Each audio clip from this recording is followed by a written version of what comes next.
What's going on, y'all? What's happening? And welcome back to another daily practice episode. This is Ashley Schuler, and we're here each and every single week, hopefully 5 minutes or less, with a lesson of the week. Lesson of the week is usually tied into a major theme. The reason why I'm explaining this is because someone might be hopping in like midpoint, right? And is like, what is this? And why is she? And so you are looking at week two, video two of collaboration in real time. And this is such a pressing topic because now more than ever, collaboration is really being pushed to the forefront. And so, as project managers, as project leaders, those that are leading out these initiatives and the everyday work that's going on, I just truly, truly believe that we have to put some structure to some of this collaboration. And so I think just a few misconceptions, and I want to go over them briefly. And then I have 3 points I just want to bring forth to you when it's coming to creating a collab plan. Okay. So first I want to talk about a couple of misconceptions. Okay.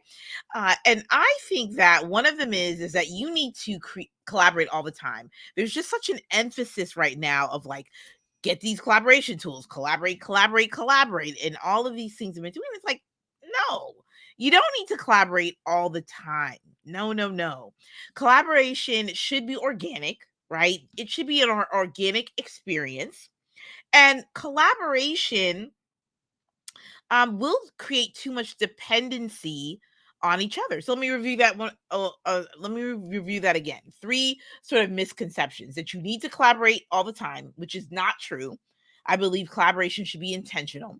Collaboration should be organic, which in some cases it should be organic, meaning that it shouldn't be forced. Okay. But I do believe that there should be some structure to how you go about creating really good and meaningful, productive, collaborative opportunities within your team. And then creating collaboration will create too much dependency on each other. Well, no. I mean, if you are the type of leader of an organization that's just pushing people to collaborate, then people will lose their sense of authority and autonomy of what they bring to the table. But no, collaboration will not create too much dependency. And that's because with all three of these things, you have to have some sort of Robert's rules of order, so to speak, right?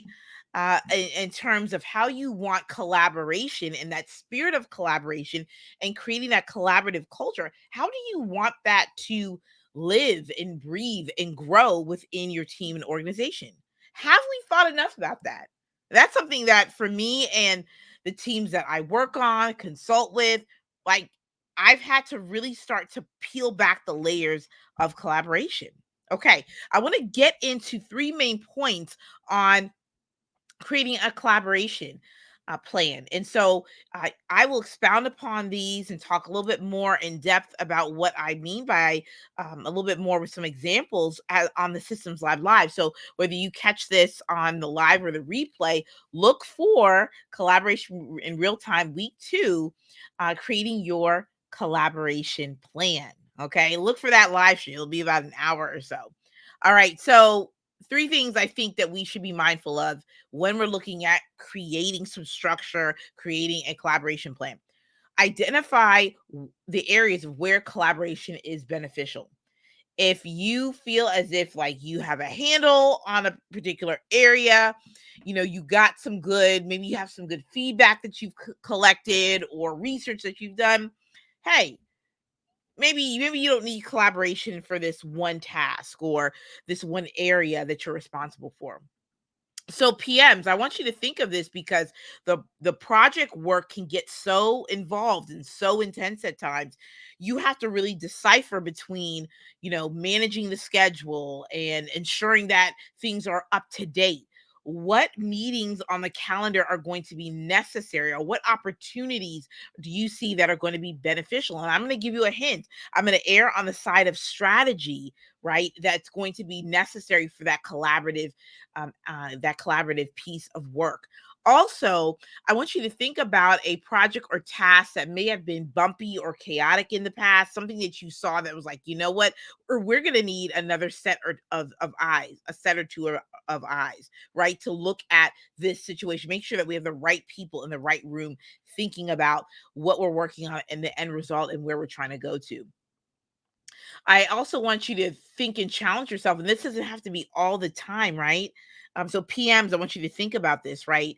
If there are particular tasks or things that maybe you need a thought partner, because maybe you're like, I've done this the same time, and I have the same approach, but perhaps I just want a thought partner really to like stand with me to say, in this circumstance, do you think my approach, my strategy, what I'm thinking about, the different elements, what am I missing? Think about it from that perspective. Identify your collaboration tools. This is what I love about this whole entire month because we're diving into how to collaborate, but also the tools that we use. As PMs, we have to stay ahead of the game, ahead of the curve when it comes to the tools that we use. I'm going to err on the side of minimalist. Don't use too many tools at one time, right? Maybe use a couple. Maybe if you really need to collaborate, maybe it's async collaboration that you'll use. Maybe it's Loom. Maybe it's a Miro board. Okay. Maybe you all are collaborating that way. Okay. Not necessarily in a Zoom, Google Meet, or MS Teams or Zoom type of format. I want you to be intentional with your collaboration. You may have thought, Ashley, you've already said this. No, no, no. I want us to take a step back. I want to make it make sense and make it plain. So when I mean be intentional, mean I want you to make a plan for your collaboration. So whether it's going to be async or whether it's going to be in real time video or in person, I want you to make the collaboration activity an opportunity fruitful for everyone, productive for everyone. So I want you to have an agenda. I want you to send out calendar invites. I want you to set the intention. I want you to be prepping people in advance, maybe calling a couple folks to say, hey, this is what I want to do. This is how I see you bringing this to the table and helping close the gap on some of these areas. All right. I also believe in the power of follow up and also, too, that not rushing the process itself. Like, so you may need a few more collaboration opportunities. So think about that. Think about how that's going to resonate with you this week. And then let me know. I definitely want you to let me know, your thoughts on that. I want you to text live to 626-722-5444 to tap into the live stream, but also text me back on what you found useful in terms of this particular video. That's it. That's all that I have. And we'll talk soon. See ya.